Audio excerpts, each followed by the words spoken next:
আজকে সকালে টিফিনে দেখছি লুচি তার সাথে আলুর তরকারি। আচ্ছা, লুচির সাথে আলুর তরকারি খেতে কার কার ভালো লাগে একটু কমেন্ট করে বলো তো। আমার তো দারুণ লাগে। তুলিকার যদিও লুচির সাথে ছোলার ডাল বেশি ভালো লাগে, কিন্তু আমার তো আলুর তরকারি দারুণ লাগে। যখন দেখলাম এখানে সত্যি আলুর তরকারি পাওয়া যাচ্ছে তখন তো এত লোভ লাগছিল। এরকম বড় সাইজে দুটো করে লুচি দিয়েছে প্রথমে, কিন্তু এখানকার খাবার কিন্তু সম্পূর্ণ আনলিমিটেড। আমি তো পরে আরও দুটো নিয়েছিলাম, মোট 4টে লুচি দিয়ে আলুর তরকারি খেয়েছিলাম, অসাধারণ লাগছিল। আর এখানকার রান্না একদমই সিম্পল, মানে খুব ভালো লাগছিলো খেতে। তোমরা কারা কারা এই বর্ষা ইলিশ উৎসবে এসছো অবশ্যই কমেন্ট করে বলো। কাদের আসার ইচ্ছা আছে তারাও কিন্তু জানিও। আর তোমাদের জন্য কিন্তু রয়েছে একটা বিশেষ অফার। আজকে তোমাদেরকে আমি দেখাবো শেষ দিন দুপুরবেলা কী কী খাওয়ার ছিল।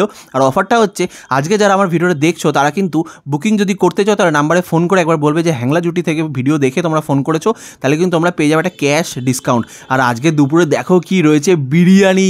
এখানকার বিরিয়ানি কিন্তু আনলিমিটেড। আর হ্যাঁ, এখানকার বিরিয়ানি কিন্তু ইলিশ বিরিয়ানি। আমি কিন্তু এর আগে ইলিশ বিরিয়ানি কোনোদিন খাইনি। তোমরা কারা খেয়েছো অবশ্যই কমেন্ট করে জানিও। আমাদের এখানে সাধারণত চিকেন বিরিয়ানি, মটন বিরিয়ানি, আলু বিরিয়ানি, ডিম বিরিয়ানি এইসবই পাওয়া যায়। এছাড়া আমি আর কোনো বিরিয়ানি খাইনি। ইলিশ বিরিয়ানি প্রথমবার পেয়েছি, যেটা আমি প্রচণ্ড এক্সাইটেড ছিলাম। আগে তো ইলিশ মাছের মধ্যে হামলে পড়েছিলাম, কারণ এটাই বেশি আকর্ষণীয় ব্যাপার ছিল। ইলিশ মাছের সাইজটা ছিল ছোট, ছিল একটু পাতলা, কিন্তু এটা আমার কপাল দোষ।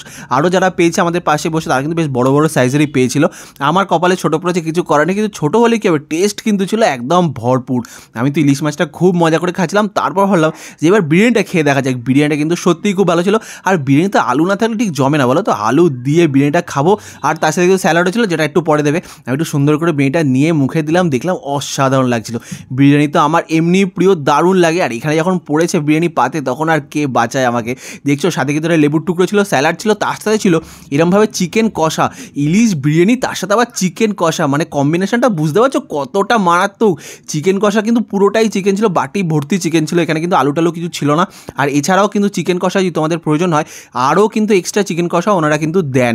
আর দেখছো চিকেন কষা দিয়ে বিরিয়ানি খাবো, চিকেন বিরিয়ানি আবার সাথে ইলিশ মাছ, পুরো সুন্দরবন ইলিশ উৎসব তো জমে গেছে। তোমরা কারা কারা এই বছর এখনও ইলিশ উৎসবে আসোনি আর যাদের ইচ্ছা আছে আসা, তারা কিন্তু অবশ্যই এই নাম্বারে ফোন করে একবার বুকিং করে নিও। তারা কিন্তু ক্যাশ ডিসকাউন্ট পেয়ে যাবে। বলবে যে ভিডিওটা কিন্তু হ্যাংলা জুটি চ্যানেলে তোমরা দেখেছো, তাহলেই কিন্তু ডিসকাউন্টটা তোমরা পেয়ে যাবে। আমি দেখছো খুব মজা করে চিকেন দিয়ে খাচ্ছিলাম বিরিয়ানি। আমার বন্ধুও সামনে বসে আছে, ও খাচ্ছিল। আমার তো বিরিয়ানি এমনিই ভালো লাগে, আর তখন যখন থাকে আনলিমিটেড তখন তো কোনো কথাই নেই, মানে তোমার যত লাগবে তত। আমি তো বলছি কতবার বিরিয়ানিটা নিয়েছি, কতবার খেয়েছি, কিন্তু বিরিয়ানিটা ছিল খুবই লাইট, মানে একদম রিচ না। আমার হাত দেখে নিশ্চয়ই বুঝতে পারছো, একদম ঝুরঝুরে রাইস ছিল আর খুবই লাইট ছিল, মানে তেল দেওয়া বেশি ছিল না, যেটা শরীরের পক্ষে খাওয়া ক্ষতিকর তেল দেওয়াটা। এটা লাইট ছিল তাই বেশি করে খাচ্ছিলাম। তার সাথে চিকেন তো অবশ্যই ছিল। চিকেন দিয়ে ইলিশ বিরিয়ানি একটা আলাদাই ফ্লেভার। আচ্ছা, ইলিশ বিরিয়ানি খেতে কিন্তু সেরকম অন্য কিছু নয়, বিরিয়ানিটা বিরিয়ানির মতোই খেতে। সাথে যে চিকেন বা মাটনের পিসটা থাকে তার বদলে ইলিশ মাছ আছে, ব্যাস এইটুকুই পার্থক্য।